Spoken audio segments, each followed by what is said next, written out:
अस्सलामुअलैकुम everyone, welcome back to future mind academy. इस video में हम एआई को बिल्कुल फाउंडेशन लेवल से समझेंगे, उसके कॉन्सेप्ट्स, उसकी वर्किंग, उसका इम्पैक्ट और फ्यूचर ट्रेंड, सब कुछ सिंपल और क्लियर लैंग्वेज में। तो चलिए शुरू करते हैं। The AI revolution. सबसे पहले हमारी जो फर्स्ट स्लाइड है ना, वो हमारे पास है व्हाट इज़ एआई। हम देखेंगे कि एआई क्या है। एआई एक ऐसी टेक्नोलॉजी है जो मशीन्स को ह्यूमन की तरह सोचने, समझने और काम करने की सलाहियत देती है।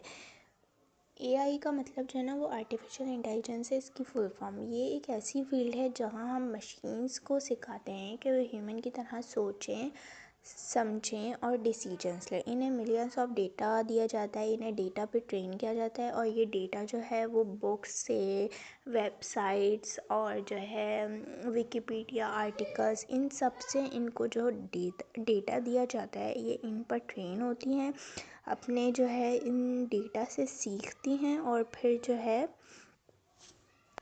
मशीन जो है फिर काम करती है। इन्हें जो डेटा पर ट्रेन किया जाता है, इनके पास पैटर्न्स होते हैं, पैटर्न्स को समझती हैं और जो हम इन्हें इनपुट देते हैं ये इसको भी अडेप्ट करती हैं और जो है इन्हें हम कोई भी अगर टास्क देंगे तो ये अपने टास्क परफॉर्म करेंगी बहुत ही अच्छे तरीके से। और इनके पास डिसीजंस मेकिंग पावर होती हैं। जो हम इन्हें डेटा देते हैं ये उन्हीं के ज़रिए डिसीजन मेकिंग भी करती हैं। तो अब हम जो है अपनी नेक्स्ट स्लाइड देखें तो वो है the evolution of AI. AI का सफ़र हम देखेंगे। पहले एआई क्या थी और अब क्या है। 1950 से लेकर आज तक एआई ने मल्टीपल फेजेस पास किए हैं। सबसे पहला माइलस्टोन था 1950s का डार्टमाउथ वर्कशॉप। यही वो मोमेंट था जब एआई को एक फील्ड के रूप में ऑफिशियली स्टार्ट किया गया था।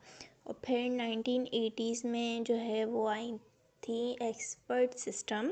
ये वो सिस्टम थे जो नॉलेज बेस्ड प्रॉब्लम सॉल्व करते थे। फिर 20s का एरा शुरू हुआ जिसमें मशीन लर्निंग, जहाँ डेटा ड्राइवन टेक्निक्स और स्टैटिस्टिकल मॉडल्स पॉपुलर होने लगे थे। और फिर 2010 ने दुनिया को दिया डीप लर्निंग मॉडल, जिसे न्यूरल नेटवर्क का यूज़ करके इमेज रिकॉग्निशन, स्पीच अंडरस्टैंडिंग और कॉम्प्लेक्स प्रेडिक्शन टास्क को नेक्स्ट लेवल जो है दिया। तो आज जो एआई है जो हम देख रहे हैं वो इन्हीं माइलस्टोन का रिज़ल्ट है। अब एआई बहुत ज़्यादा एडवांस हो चुकी है। अब हम देखेंगे एआई फॉर गुड्स। एआई सिर्फ ऑटोमेशन या एफिशिएंसी का टूल नहीं है, बल्कि ये इंसानियत के लिए एक पावरफुल फोर्स बन सकता है। चाहे वो मेडिकल डिलीवरीज के लिए ड्रोन सिस्टम हो, इन्वायरमेंटल रिसर्च के लिए स्मार्ट रोबोट्स हों या एजुकेशन को पर्सनलाइज्ड बनाने के लिए इंटेलिजेंट प्लेटफॉर्म्स हों। एआई का अल्टीमेट प्रॉमिस यही है कि ह्यूमैनिटी को एम्पावर करना, प्रॉब्लम सॉल्व करना जो पहले इम्पॉसिबल लगती थी, और एक बेटर टुमारो क्रिएट करना। जो हम पहले जो बहुत ज़्यादा मुश्किल टास्क होते थे वो अब एआई जो है कुछ ही मिनट्स और सेकंड्स में जो है कर लेता है टास्क को कंप्लीट। अब हम देखते हैं एआई काम कैसे करती है, हाउ एआई वर्क्स। अब बात करते हैं कि एक्चुअल काम कैसे करती है। बिहाइंड द सीन एआई एक सिंपल साइकिल फॉलो करती है।